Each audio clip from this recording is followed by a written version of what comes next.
जय Maharashtra public. तर tempo puncture झाला होता, त्यामुळे जॅक वगैरे लावला, स्टेपनी वगैरे लावून घेतली, जॅक काढत होतो. तिथनं मग टायर गाडीत टाकला. स्टेपनी जी होती पूर्ण फाटला होता टायर.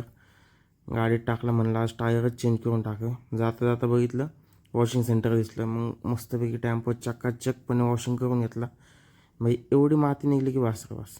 तिथनं डायरेक्टली गेलो टायर शॉपवरती. जुने टायर बघा तुम्ही, हालत काय झाली ती. इथे घेतले आपण दोन्ही नवीन टायर. मागच्या साईडचा पेर पूर्ण चेंज करून टाकला. मोठा खेळ घुसला होता. शेजारी सर्व्हिस सेंटर होतं, म्हणजे मारुतीचं स्पेअर पार्टचं दुकान होतं. तिथनं सगळे स्पेअर पार्ट घेतले. हा स्टेअरिंग रॉड आपण चेंज केला. Engine oil, coolant, steering rod, filter सगळं घेऊन टाकलं. म्हणलं आता सर्व्हिस पण करूनच टाकावी. ऑलरेडी 80,000 किलोमीटर झालीच आहे. दोन्ही टायरची फिटिंग चालू केली. हवा वगैरे भरली फुल.